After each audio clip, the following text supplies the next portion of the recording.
سچ بولنا شروع کرو۔ آپ کو میں نے پچھلے جمعہ میں یہ نسخہ بتلایا تھا، ایک تعویذ بتلائی تھی اپنے گھروں کو کیسے خوبصورت بنانا کہ گھر میں بسم اللہ پڑھ کر اور سلام کے ساتھ داخل ہو جائے، آپ کے بچے، آپ کی بیوی، آپ کا گھرانہ دیندار بن جائے۔ اگر آپ جھوٹ بولنا چھوڑنا چاہتے ہو کہ میری زندگی سے جھوٹ نکل جائے، اس کا نسخہ بھی میں بتا دیتا ہوں۔ سب سے پہلا کام آج آپ کو یہ کرنا ہے، اگر ہر آدمی یہ چاہتا ہے میری زندگی سے جھوٹ نکل جائے، تو سب سے پہلا جھوٹ آپ جو اپنے موبائل فون پر بولتے ہو، گھر میں ہو، جوتے پہن رہے ہو، کال آتی ہے بھائی کہاں ہو، بھائی بس راستے میں ہوں، ابھی ٹریفک میں پھنسا ہوں، پہنچنے والا ہوں، اور گھر میں جوتے پہن رہے ہو۔ بیوی بھی سن رہی ہے شوہر کا جھوٹ، بچے بھی معصوم سن رہے ہیں ابا جھوٹ بول رہے۔ بتاؤ یہ بچے بڑے ہو کر آپ کی نقل نہیں کریں گے، یہ جھوٹ نہیں بولیں گے تو اور کیا کریں گے؟ یہ بیوی جو دوسرے گھر سے آپ کی بیوی بن کر آئی ہے، آپ اس کے سامنے فون پر بغیر ضرورت کے اپنی عادت والا جھوٹ بول رہے ہو، ایک دن آئے گا یہ بیوی بھی آپ کی عزت نہیں کرے گی۔ تو سب سے پہلے آپ موبائل فون پر جو ہزاروں روزانہ جھوٹ بولتے ہو، اس جھوٹ کو بولنا چھوڑو۔ یہ ہے نبی کی سیرت کو زندہ کرنا، ان کی سنتوں کو اپنانا۔ یہ ہے ہماری سب سے پہلی عید میلاد النبی، یہاں سے شروعات کی۔ مجھے ایک واقعہ یاد آیا، اس کو آپ سنیے غور سے اگر آپ یہاں حاضر ہیں۔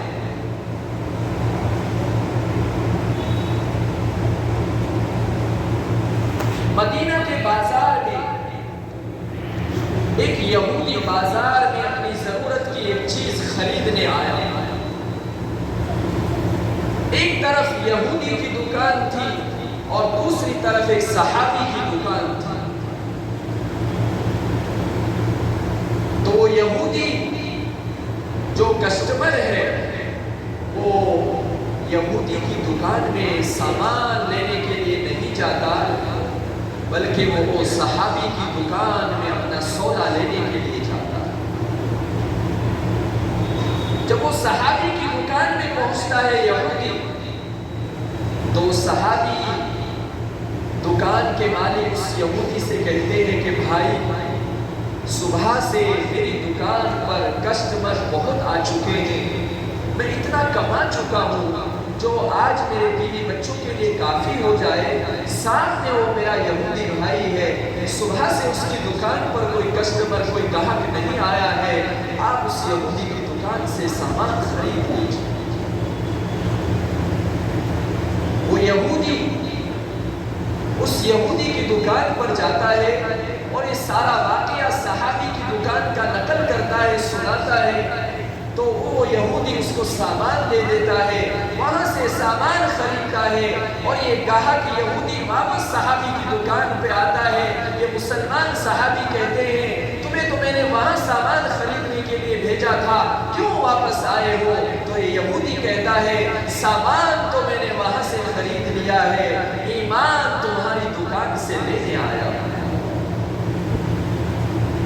یہ تھی مدینہ کے بازار کی سچائی، یہ تھی صحابہ کی دکانداری، صحابہ کی تجارت۔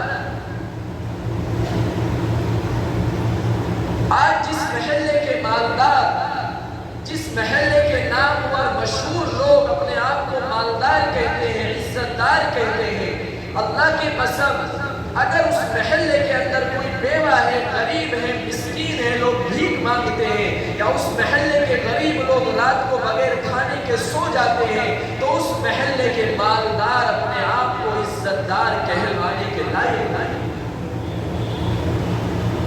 ہم عزت دار نہیں ہو سکتے۔ تو مسلمانوں، اپنی تجارت آپ سچائی سے شروع کریں، اپنے نبی کی اس پیاری سنت کو اپناؤ۔ ایک صحابی آئے، یا رسول اللہ کیا مسلمان بزدل ہو سکتا ہے؟ آپ نے فرمایا ہاں ہو سکتا ہے۔ فرمایا کیا مسلمان بخیل ہو سکتا ہے؟ آپ نے فرمایا ہاں ایسا بھی ممکن ہے۔ پھر ان صحابی نے پوچھا یا رسول اللہ کیا مسلمان جھوٹ بول سکتا ہے؟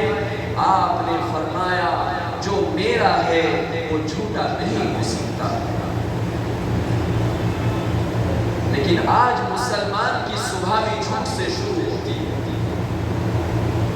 وقت ختم ہو چکا، ایک واقعہ اور میرے یاد تھا، لیکن بھائیوں اس ربیع الاول کے مہینے میں آپ یہ عہد کیجئے، اس ربیع الاول کی بہار یہی ہے کہ آپ یہاں سے آج مسجد سے نیت کر کے جائیے کہ انشاءاللہ ہم اپنے فون پر، اپنے گھروں میں، اپنی دکانوں میں، اپنی تجارت کو کرتے ہوئے انشاءاللہ کبھی جھوٹ نہیں بولیں گے۔ تھوڑا کمائیں گے، برکت والا کمائیں گے، حلال کمائیں گے، لیکن سچائی پر کمائیں گے۔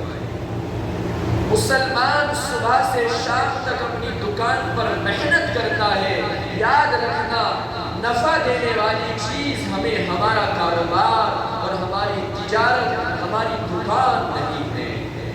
نفع نقصان کا مالک وہ لوگ نہیں ہیں، نفع نقصان ہمیں دکان نہیں دیتی ہے، نافع تو اللہ کی ذات ہے۔ ہم نفع نقصان کے بندے نہیں ہیں، ہم تو نافع کے بندے ہیں، اور نافع اللہ کو کہتے ہیں، نفع نقصان کا مالک تو اللہ۔